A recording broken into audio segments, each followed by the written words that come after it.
بسم اللہ الرحمن الرحیم۔ السلام علیکم۔ دو نوجوان سیدنا عمر رضی اللہ تعالیٰ عنہ کی محفل میں داخل ہوتے ہی محفل میں بیٹھے ایک شخص کے سامنے آ کر کھڑے ہو جاتے ہیں اور اس کی طرف انگلی کر کے کہتے ہیں، یا عمر، یہ ہے وہ شخص۔ سیدنا عمر رضی اللہ تعالیٰ عنہ ان سے پوچھتے ہیں، کیا کیا ہے اس شخص نے؟ یا امیر المومنین، اس شخص نے ہمارے باپ کو قتل کیا ہے۔ کیا کہہ رہے ہو؟ اس نے تمہارے باپ کو قتل کیا ہے؟ سیدنا عمر رضی اللہ تعالیٰ عنہ ان سے پوچھتے ہیں۔ سیدنا عمر رضی اللہ تعالیٰ عنہ پھر اس شخص سے مخاطب ہو کر پوچھتے ہیں، کیا تو نے ان کے باپ کو قتل کیا ہے؟ وہ شخص کہتا ہے، ہاں امیر المومنین، مجھ سے قتل ہو گیا ہے۔ ان کا باپ کس طرح قتل کیا ہے؟ سیدنا عمر رضی اللہ تعالیٰ عنہ پوچھتے ہیں، یا عمر، ان کا باپ اپنے اونٹ سمیت میرے کھیت میں داخل ہو گیا تھا۔ میں نے منع کیا، باز نہیں آیا تو میں نے ایک پتھر دے مارا جو سیدھا اس کے سر میں لگا اور وہ موقع پر ہی مر گیا۔ قصاص دینا پڑے گا، موت ہے اس کی سزا۔ سیدنا عمر رضی اللہ تعالیٰ عنہ کہتے ہیں، نہ فیصلہ لکھنے کی ضرورت اور نہ فیصلہ بھی ایسا اٹل کہ جس پر کسی بحث و مباحثے کی بھی گنجائش نہیں۔ نہ ہی اس شخص نے اس کے کنبے کے بارے میں کوئی سوال کیا ہے، نہ ہی یہ پوچھا گیا ہے کہ تعلق کس طرح شریف خاندان سے ہے، اور نہ ہی یہ پوچھنے کی ضرورت محسوس کی گئی ہے کہ تعلق اس معزز قبیلے سے ہے یا نہیں، معاشرے میں کیا رتبہ یا مقام ہے۔ ان سب باتوں سے بھلا سیدنا عمر رضی اللہ تعالیٰ عنہ کو مطلب ہی کیا ہے؟ کیونکہ معاملہ اللہ کے دین کا ہو تو عمر رضی اللہ تعالیٰ عنہ پر کوئی بھی اثر انداز نہیں کر سکتا، نہ ہی کوئی اللہ کی شریعت کی تنقید کے معاملے پر عمر رضی اللہ تعالیٰ عنہ کو روک سکتا ہے، حتیٰ کہ سامنے عمر رضی اللہ تعالیٰ عنہ کا اپنا بیٹا ہی کیوں نہ قاتل کی حیثیت سے آ کھڑا ہو، قصاص تو اس سے بھی لیا جائے گا۔ وہ شخص کہتا ہے، اے امیر المومنین، اس کے نام پر جس کے حکم سے یہ زمین اور آسمان قائم کھڑے ہیں، صحرا میں واپس اپنی بیوی بچوں کے پاس جانے دیجیے تاکہ میں ان کو بتا دوں کہ میں قتل کر دیا جاؤں گا۔ ان کا اللہ اور میرے سوا کوئی آسرا نہیں، میں اس کے بعد واپس آ جاؤں گا۔ سیدنا عمر رضی اللہ تعالیٰ عنہ کہتے ہیں، کوئی تیری ضمانت دے گا تو صحرا میں جا کر واپس بھی آ جائے گا۔ مجمع پر ایک خاموشی چھا جاتی ہے، کوئی بھی تو ایسا نہیں ہے کہ اس کا نام تک جانتا ہو۔ اس کے قبیلے، خیمے یا گھر وغیرہ کے بارے میں جاننے کا معاملہ تو بعد کی بات ہے۔ کوئی ضمانت دے اس کی، کیا یہ 10 درہم کے ادھار یا زمین کے ٹکڑے یا کسی اونٹ کے سودے کی ضمانت کا معاملہ ہے؟ ادھر تو ایک گردن کی ضمانت دینے کی بات ہے جسے تلوار سے اڑا دیا جاتا ہے، اور کوئی ایسا بھی نہیں ہے جو اللہ کی شریعت کی تنقید کے معاملے پر عمر رضی اللہ تعالیٰ عنہ سے اعتراض کرے یا پھر اس شخص کی سفارش کے لیے کھڑا ہو جائے، اور کوئی بھی نہیں ہو سکتا جو سفارشی بننے کی سوچ سکے۔ محفل میں موجود صحابہ رضی اللہ تعالیٰ عنہ پر ایک خاموشی سی چھا گئی ہے۔ اس صورتحال سے خود حضرت عمر رضی اللہ تعالیٰ عنہ بھی متاثر ہیں، کیونکہ اس شخص کی حالت نے سب کو ہی حیرت میں ڈال کر رکھ دیا ہے۔ کیا اس شخص کو واقعی قصاص کے طور پر قتل کر دیا جائے گا اور اس کے بچے بھوکوں مرنے کے لیے چھوڑ دیے جائیں گے، یا پھر اس کو بغیر ضمانتی کے واپس جانے دیا جائے گا؟ واپس نہ آیا تو مقتول کا خون رائے گاہ جائے گا۔ خود سیدنا حضرت عمر رضی اللہ تعالیٰ عنہ سر جھکائے افسردہ بیٹھے ہیں۔ اس صورتحال پر سر اٹھا کر التجا بھری نظروں سے نوجوانوں کی طرف دیکھتے ہیں، معاف کر دو اس شخص کو۔ نہیں امیر المومنین، جو ہمارے باپ کو قتل کرے اس کو چھوڑ دیں، یہ تو ہو ہی نہیں سکتا۔ نوجوان اپنا آخری فیصلہ بغیر کسی جھجک کے سنا دیتے ہیں۔ حضرت عمر رضی اللہ تعالیٰ عنہ ایک بار پھر مجمع کی طرف دیکھ کر بلند آواز سے پوچھتے ہیں، اے لوگو، ہے کوئی تم میں سے جو اس شخص کی ضمانت دے حضرت ابو ذر غفاری رضی اللہ تعالیٰ عنہ اپنے زاہد و صادق سے بھرپور بڑھاپے کے ساتھ کھڑے ہو کر کہتے ہیں، میں ضمانت دیتا ہوں اس شخص کی۔ سیدنا عمر رضی اللہ تعالیٰ عنہ کہتے ہیں، ابو ذر اس نے قتل کیا ہے، چاہے قتل ہی کیوں نہ کیا ہو۔ ابو ذر اپنا اٹل فیصلہ سناتے ہیں، عمر رضی اللہ تعالیٰ عنہ جانتے ہو اسے؟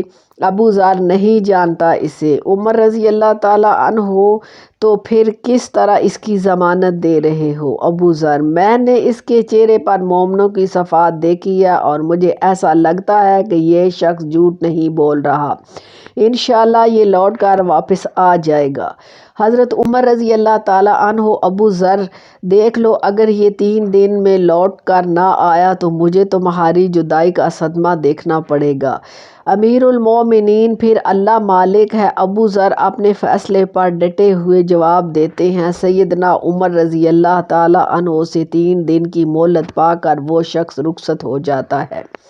کچھ ضروری تیاریوں کے لیے بیوی بچوں کو الوداع کہنے، اپنے بعد ان کے لیے کوئی راہ دکھانے اور ان کے قصاص کی ادائیگی کے لیے قتل کیے جانے کی غرض سے لوٹ کر واپس آنے کے لیے، اور پھر 3 راتوں کے بعد عمر رضی اللہ تعالیٰ عنہ بھلا کیسے اس امر کو بھلا پاتے؟ انہوں نے تو ایک ایک لمحہ گن کر کاٹا تھا۔ عصر کے وقت شہر میں منادی کرا دی جاتی ہے، نوجوانوں اپنے باپ کا قصاص لینے کے لیے بے چین اور لوگوں کا مجمع اللہ کی شریعت کی تنقید دیکھنے کے لیے جمع ہو چکا ہے۔